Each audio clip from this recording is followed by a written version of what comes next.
قال الله تبارك وتعالى في القرآن الكريم: أعوذ بالله من الشيطان الرجيم. بسم الله الرحمن الرحيم. قل هل يستوي الذين يعلمون والذين لا يعلمون. صدق الله العظيم. اسٹیج پر تشریف فرما اہل علم حضرات اور برادران اسلام، آج کا یہ پروگرام جو ادارہ نور عائشہ صدیقہ للبنات کا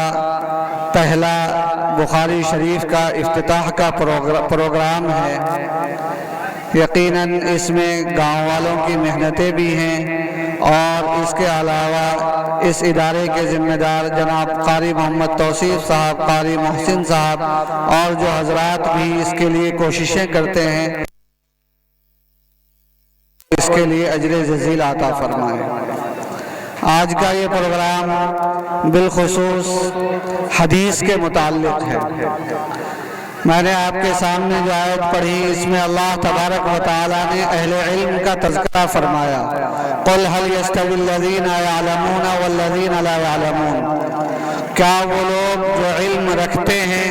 وہ اور جو علم نہیں رکھتے، کیا وہ برابر ہو سکتے ہیں؟ اللہ تبارک و تعالیٰ نے سوال کے انداز میں یہ بات سمجھائی ہے کہ انسانوں میں دو طرح کی جماعتیں ہیں، دو طرح کے لوگ ہیں۔ ایک طرف وہ لوگ ہیں کہ جنہیں اللہ تبارک و تعالیٰ نے علم سے نوازا ہے، جو علم حاصل کرنے کے لیے محنتیں کرتے ہیں، کوششیں کرتے ہیں، اسباب مہیا کرتے ہیں اور اپنی جان کھپا دیتے ہیں حصول علم کے لیے، اور ایک جانب وہ لوگ ہیں جو اہل علم نہیں ہیں۔ ان دونوں کے درمیان بڑا فرق پایا جاتا ہے، اور اسلام نے شروع ہی سے، ابتدا ہی سے، جب اسلام کی پہلی وحی نازل ہوئی تو وہ پہلی وحی بھی علم سے متعلق تھی۔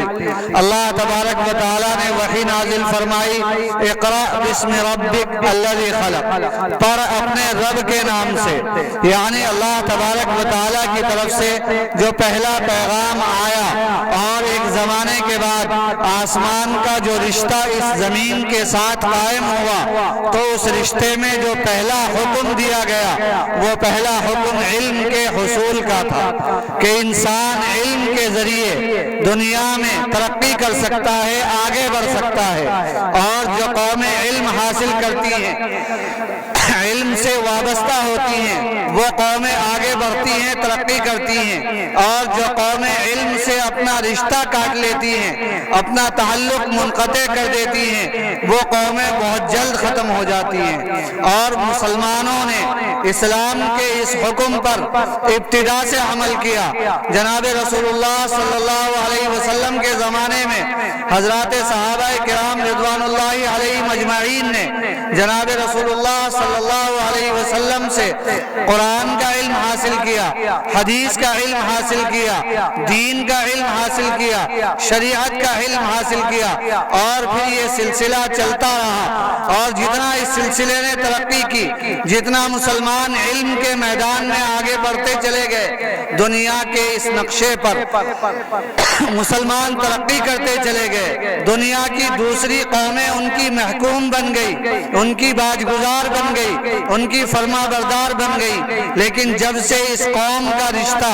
علم سے کٹا، یہ قوم زوال پذیر ہوتی چلی گئی۔ یہ قوم جو دنیا پر حکمرانی کرنے کے لیے آئی تھی، یہ محکوم بنتی چلی گئی۔ جو قیادت کرنے کے لیے آئی تھی، رہنمائی کرنے کے لیے آئی تھی، علم نہ ہونے کی بنیاد پر یہ قوم پیچھے رہتی چلی گئی۔ اور اس سلسلے میں جہاں قرآن نے علم کا اور تعلیم کا حکم دیا ہے، وہاں عورت اور مرد کے درمیان کوئی تفریق نہیں کی، دونوں کو برابر حکم ہے۔ طلب العلم فریضۃ علی کل مسلم، علم حاصل کرنا، علم سیکھنا ہر مسلمان کی ذمہ داری ہے، خواہ وہ مرد ہو یا عورت، ہر ایک کے ذمے ضروری ہے کہ وہ علم حاصل کرے۔ اور جب ہم دیکھتے ہیں جناب رسول اللہ صلی اللہ علیہ وسلم کے دور میں حضرات صحابہ کرام رضوان اللہ علیہم اجمعین حضور اکرم صلی اللہ علیہ وسلم کی مجلس میں حاضر ہوا کرتے تھے، آ کر علم حاصل کیا کرتے تھے۔ تو حضرات صحابیات جو اس زمانے میں اسلام لائی تھی، جو مومن عورتیں تھی، انہوں نے اللہ کے رسول صلی اللہ علیہ وسلم سے آ کر عرض کیا، اے اللہ کے رسول صلی اللہ علیہ وسلم،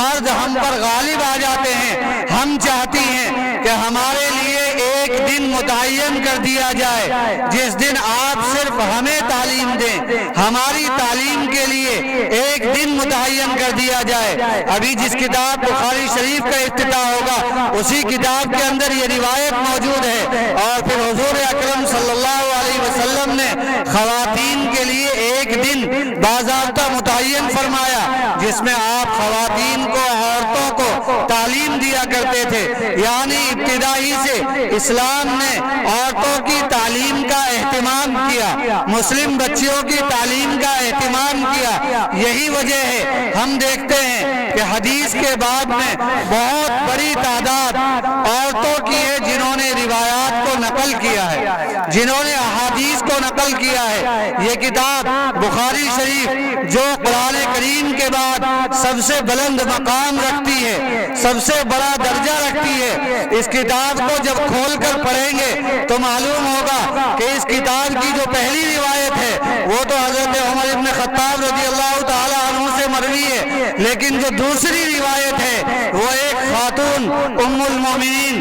حضرت عائشہ صدیقہ رضی اللہ تعالی عنہ سے مروی ہے۔ دوسری روایت بھی اور پھر تیسری روایت بھی ام المومنین حضرت عائشہ صدیقہ رضی اللہ تعالی عنہ سے مروی ہے۔ اس کے علاوہ حضرت عائشہ صدیقہ رضی اللہ تعالی عنہ سے روایت ہونے والی احادیث کی تعداد، مرویات کی تعداد 2000 سے زائد 2210 محدثین نے لکھا ہے کہ ان کی تعداد ہے جو روایات حضرت عائشہ صدیقہ رضی اللہ تعالی عنہ نے نقل فرمائی۔ اس کے علاوہ بہت ساری صحابیات ہیں، تمام کی تمام امہات المومنین ہیں کہ جنہوں نے رسول اللہ صلی اللہ علیہ وسلم سے علم حاصل کیا اور اس علم کو دوسروں تک منتقل کیا۔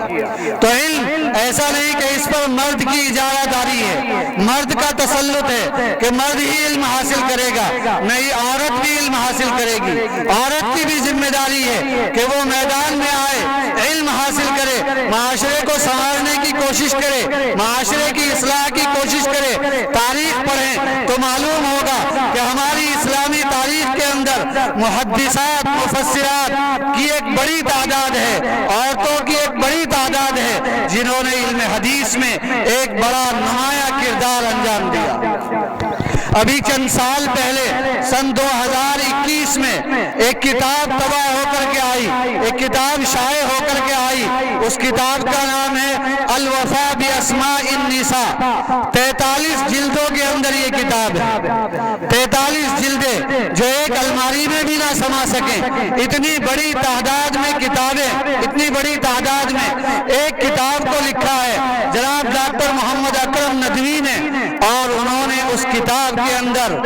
حضور صلی اللہ علیہ وسلم کے دور سے لے کر بعد کے تمام زمانوں تک آنے والی ان خواتین کا تذکرہ کیا ہے جنہوں نے علم حدیث کے فروغ میں، علم حدیث کی ترویج و اشاعت میں اہم کردار ادا کیا ہے۔ اور ان محدثات کی تعداد، حدیث سے جڑی ہوئی ان خواتین کی تعداد 10 20 یا 100 50 نہیں، بلکہ ان کی تعداد 9000 ہے جن کا تذکرہ جناب ڈاکٹر محمد اکرم ندوی نے اپنی کتاب میں کیا۔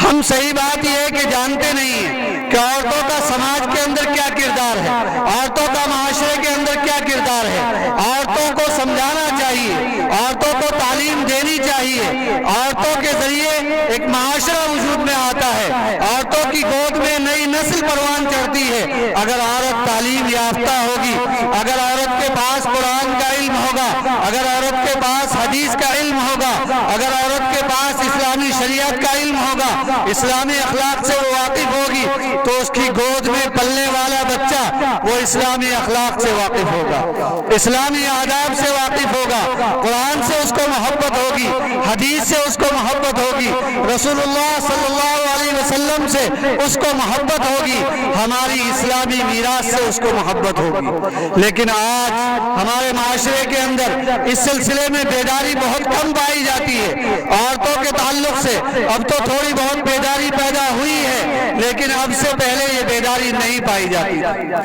ہمارے ہندوستان میں بھی ایسی خواتین گزری ہیں کہ جنہوں نے علم حدیث پر کام کیا، جنہوں نے قرآن کریم پر کام کیا ہے، جنہوں نے تاریخ پر کام کیا ہے، سیرت پر کام کیا ہے۔ بڑی تعداد ایسی خواتین کی ہے، ایسی عورتوں کی ہے کہ جنہوں نے یہ سارے کے سارے کام انجام دیے، اور ان سب چیزوں کے ساتھ ساتھ اپنے بچوں کی بہترین تربیت بھی کی، اپنے گھرانے کو سنبھالا ہے، تاکہ سماج کو ان کی گود سے ایک ایسا نونہال، ایک ایسا نوجوان اور ایسا انقلابی شخص مل سکے جو سماج کے اندر اصلاح کا فریضہ انجام دے سکے۔ آج بھی ایسی خواتین موجود ہیں، مسلمانوں کے اندر بہت بڑی تعداد ایسی خواتین کی ہے۔ آپ ہندوستان سے باہر چلے جائیں، دوسرے ممالک میں چلے جائیں، وہاں آپ کو بہت بڑی تعداد عورتوں کی ایسی نظر آئے گی جو علم دین پر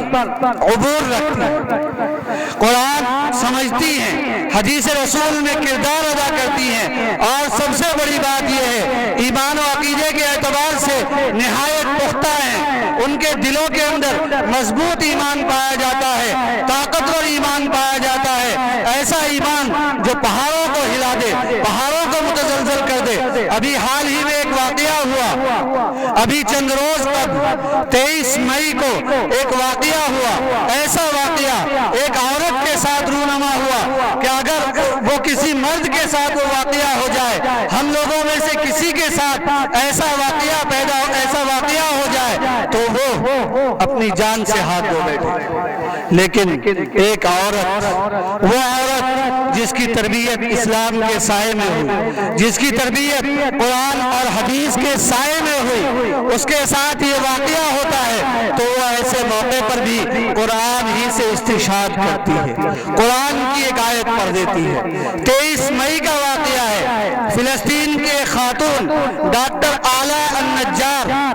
پیشے کے اعتبار سے طبیبہ ہے، ڈاکٹر ہے، بچوں کی ڈاکٹر ہے، اور فلسطین میں جو کچھ ہو رہا ہے، جو صورتحال ہے وہ ہم سب جانتے ہیں، سوشل میڈیا کے واسطے سے سب کو معلوم ہے کہ وہاں کیا صورتحال ہے۔ یہ عورت روزانہ صبح اٹھتی ہے اور ایک ہاسپٹل میں پہنچ جاتی ہے، وہاں خدمات انجام دیتی ہے۔ فلسطین کے وہ بچے جو زخموں سے چور ہیں، جو بھوک اور فاقے کی وجہ سے بیماری کی حالت سے گزر رہے ہیں، ان کا علاج کرتی ہے، مسلسل اس کا روز کا یہ معمول ہے۔ ایک دن یہ عورت بیدار ہوتی ہے، گھر سے تیار ہو کر ہاسپٹل کے لیے جاتی ہے، ان کے شوہر حمدی النجار انہیں چھوڑنے کے لیے ہاسپٹل جاتے ہیں، ہاسپٹل چھوڑ کر واپس آ جاتے ہیں۔ تھوڑی دیر کے بعد اطلاع ملتی ہے اس خاتون کو، ڈاکٹر اعلیٰ النجار کو، جو اس ہاسپٹل کے اندر بچوں کا علاج کر رہی ہے، زخمی بچوں کا علاج کر رہی ہے، اسے اطلاع ملتی ہے۔ اس کی بہن سحر النجار اس کو اطلاع دیتی ہے کہ تمہارے گھر پر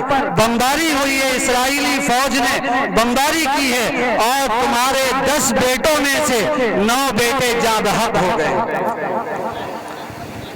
کون ماں ہے جو اس غم کو برداشت کر سکے گی، اس صدمے کو برداشت کر سکے گی؟ 10 بیٹوں میں سے 9 بیٹے بیک وقت رخصت ہو گئے، اسرائیلی بمباری میں مارے گئے۔ سحر النجار نے کہا الاولاد راحوا، بچے مر گئے، بچے چلے گئے۔ اس وقت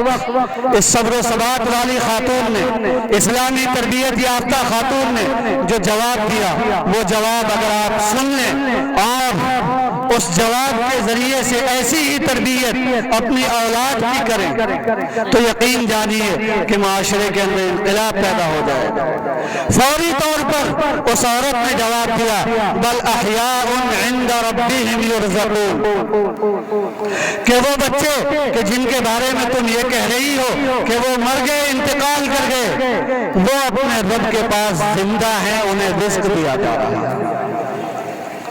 یہ نتیجہ تھا اسلامی تربیت،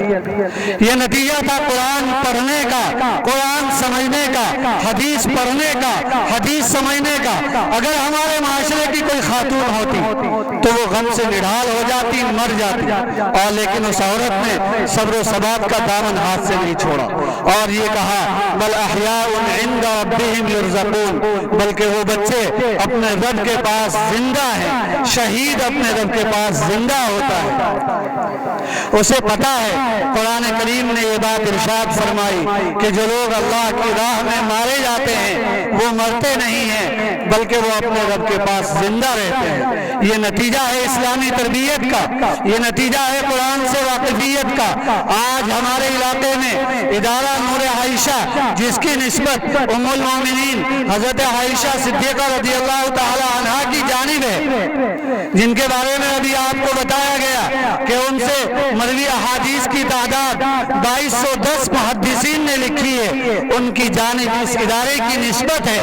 اور آج یہاں پہلے بیچ کے لیے بخاری شریف کا افتتاح ہو رہا ہے۔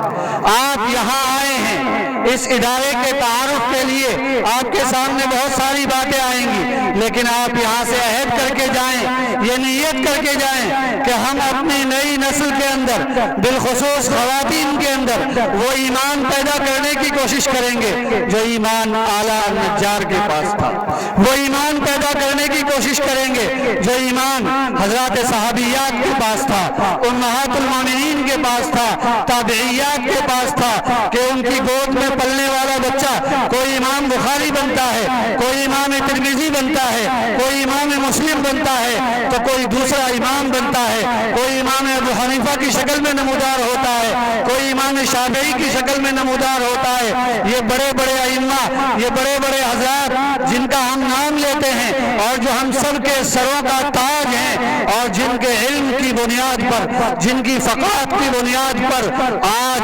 ہمارے یہ مدارس چل رہے ہیں، ہماری اسلامی شریعت کو جنہوں نے بہت کچھ میراث کے طور پر عطا کیا ہے، یہ ساری کی ساری در حقیقت ان ماؤں کی تربیت ہے کہ جن ماؤں نے قرآن و حدیث سے کسب فیض کیا، جن ماؤں کا تعلق قرآن سے تھا، جن ماؤں کا تعلق حدیث سے تھا، جن ماؤں کا تعلق سیرت سے تھا۔ آج ہماری ماؤں بہنوں کا تعلق قرآن سے کٹ چکا ہے، سیرت سے کٹ چکا ہے۔ ہماری مائیں بہنیں موبائل کے ذریعے سے، سوشل میڈیا کے ذریعے سے نہ معلوم کیسی کیسی واہیات میں مبتلا ہیں، کیسی کیسی خرافات میں مبتلا ہیں۔ پھر کیسے ہم توقع کر سکتے ہیں کہ ان کی گود میں پلنے والا بچہ یہ امت کے اندر انقلاب پیدا کرے گا، امت کے اندر اصلاح کا فریضہ انجام دے گا؟ تو آپ یہاں آئے ہیں، اس ادارے میں آئے ہیں اور اس مبارک موقع پر آئے ہیں، درس بخاری کے افتتاح کے موقع پر آئے ہیں، بڑے اکابر اور علماء کا خطاب ہوگا۔ آپ یہاں سے یہ عہد کر کے جائیں کہ ہم اپنی بچیوں کے اندر اسلامی تربیت پیدا کریں گے، انہیں اسلامی علوم سے وابستہ کریں گے، قرآن سے وابستہ کریں گے، حدیث سے وابستہ کریں گے۔ اگر آپ نے یہ عہد کر لیا اور یہ عمل کر لیا تو آپ کے اندر، آپ کی بستی کے اندر اور آپ کی بستی کے ذریعے سے آپ کے گھروں کی یہ بیٹیاں جہاں جہاں جس علاقے میں جائیں گی وہاں ایک نور پیدا ہوگا، وہاں ایک انقلاب پیدا ہوگا، وہاں ایک تبدیلی پیدا ہوگی اور معاشرے کے اندر اچھے لوگ آپ کو فراہم ہوں گے۔ اللہ تبارک و تعالی ہمیں اس ادارے کی قدر کرنے کی توفیق عطا فرمائے اور اسی کے ساتھ ساتھ اپنی نئی نسل کو، بالخصوص خواتین کو، بچیوں کو دینی تعلیم سے وابستہ کرنے کی توفیق عطا فرمائے۔ وآخر دعوانا الحمدللہ۔